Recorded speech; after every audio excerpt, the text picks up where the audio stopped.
Jadi ini tujuannya, pemakzulan, permintaan hak angket, pemerintahan yang masih sah saja kalian perlakukan seperti itu. Nah, gimana ketika kalian nanti berkuasa? Nggak terima hasil pemilu, Ganjar Mahfud bakal pakai hak angket. Jadi gini, belakangan lagi heboh soal hak angket. Ganjar jadi yang paling vokal ngusulin hal ini. FYI, hak angket itu dimiliki oleh DPR. Fungsinya buat melakukan penyelidikan dan pengawasan suatu undang-undang atau kebijakan penting pemerintah. Nah, Ganjar nyaranin DPR ngajuin hak angket buat penyelidikan dugaan kecurangan pemilu 2024. Doi juga ngajak paslon Anies Imin buat gabung biar partai di koalisi perubahan bisa bareng-bareng ngajuin hak angket. Soalnya kalau lihat UU nomor 17 tahun 2004, hak angket baru bisa diajuin kalau ada setengah anggota DPR yang hadir di rapat paripurna. Gayung bersambut, Anies bilang kalau Nasdem, PKB, dan PKS siap gerak bareng PDIP. Katanya tim mereka siap ngumpulin data-data yang dibutuhin. Tapi bertolak belakang dengan pernyataan Anies, PKS justru kesannya nolak halus usulan hak angket di DPR. Juru bicara PKS Ahmad Mabruri bilang kalau partainya lagi fokus mengawal suara di pemilihan legislatif. Wah, kok nggak kompak gini sih? Apa nggak briefing dulu sebelum bikin pernyataan? Terus ya, kalau kata pengamat politik Ray Rangkuti, hak angket ini juga nggak berdampak sama hasil pemilu loh. Karena kalau mau batalin hasil pemilu harus lewat sengketa pemilu di MK.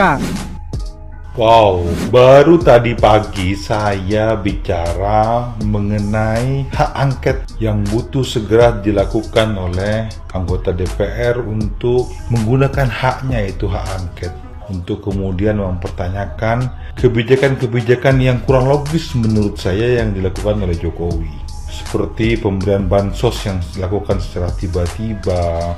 Kemudian Jokowi menyampaikan di ruang publik terkait dengan presiden boleh berkampanye, yang di sampingnya ada calon presiden.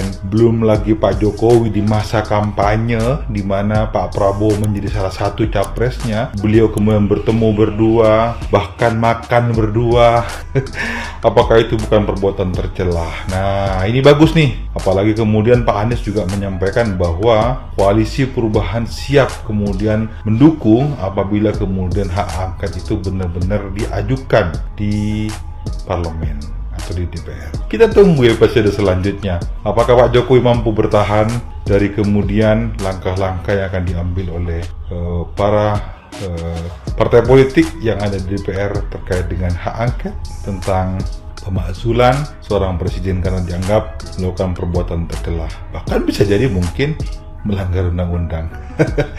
Kita tunggu ya kawan-kawan, ini akan lebih menarik episode-episodenya. Tunggu terus politik-politik terkini. Oh, ini tuh tujuan kalian itu sebenarnya. Udah jelas ya sekarang ya. Pantesan. Yang posting ini Mbak Pesona Ganjar atau yang namanya Mbak Cinta dari Jogja. Kemarin berteriak-teriak ingin melawan Bapak Presiden Joko Widodo. Jadi ini tujuannya, pemakzulan, permintaan hak angket, pemerintahan yang masih sah saja kalian perlakukan seperti itu. Nah, gimana ketika kalian nanti berkuasa? Apa kita sebagai rakyat kecil tidak kalian injak harkat dan martabat kita? Dan yang lebih dari itu, bagaimana dengan masa depan bangsa dan negara kita ini? Kalau yang menguasai negara ini atau yang menjadi RI1 adalah orang-orang yang ingin memakzulkan kepada pemerintahan yang sah saat ini. Rakyat Indonesia dimanapun Anda berada, berpikirlah yang baik dan benar. Ganjar Pranowo mendorong DPR menggunakan hak angket dan hak interpelasi terkait dugaan kecurangan pemilu. Setali tiga uang, Capres 03 dan Capres 01 sama-sama meyakini telah terjadi kecurangan dalam proses pemilu dan Pilpres 2024 ini. Masing-masing telah memberikan pernyataan kepada media yang telah sama-sama bisa dilihat dan dibaca oleh masyarakat. Tapi berbeda dengan sikap Capres 01 Anies Baswedan dan Cawapres 01 Muhaimin Iskandar malah sudah mengucapkan selamat secara langsung kepada Pak Prabowo Subianto selaku Capres 02 yang dari hasil quick count telah menang dengan angka yang cukup telak di atas 50%, yang artinya mutlak satu putaran. Bukan cuma cawapresnya yang berbeda sikap, partai pengusungnya Nasdem juga sudah membuka diri untuk rekonsiliasi dengan kubu 02. Bertemunya Surya Surya Paloh dengan Presiden Jokowi mengindikasikan soal itu. Lah terus ini gimana? Capresnya ngotot bicara soal kecurangan, tapi cawapres dan partai pengusungnya sudah move on bicara tentang rencana ke depan dengan pemerintahan baru. Nasdem dan PKB sudah gamblang menunjukkan itu. Capres 03 Ganjar Pranowo juga terlihat berjuang sendiri tanpa konsolidasi dan rembukan dengan partai pengusung serta koalisinya. Ganjar sudah menyatakan mendorong DPR menggunakan hak angket dan hak interpelasi. Situasi ini makin melengkapi kenyataan bahwa sejak awal memang Ganjar sendirian. Kesenjangan angka perolehan PDIP dengan capres yang diusungnya adalah gambaran yang cukup jelas. Tidak usah diistilahkan dengan anomali segala. Kenyataan bahwa Ganjar memang tidak didukung sepenuh hati oleh partai pengusungnya dan partai-partai koalisi terlihat sangat jelas. Saya pernah ulas di VT saya bulan November 2023 bahwa di internal PDIP sendiri terjadi polarisasi. Karena jangan lupa, loyalis Jokowi di dalam tubuh PDIP masih cukup besar. Check out-nya Marwarar Sirait dan yang lain sudah bisa diprediksi sejak awal. Sementara yang lain, meskipun tidak keluar, tapi mengarahkan pilihan presidennya bukan kepada Ganjar, tapi kepada Prabowo Subianto. Dan mereka itu adalah loyalis Jokowi. Jadi ngapain pakai istilah anomali segala? Kalau secara sederhana, kecilnya angka yang diperoleh Ganjar bisa dinalar dengan sangat mudah. Tapi memang nggak heroik kalau nggak melawan. Maka tidak heran, statement pertama Ganjar menanggapi hasil quick count adalah, kamu percaya nggak suara saya segitu?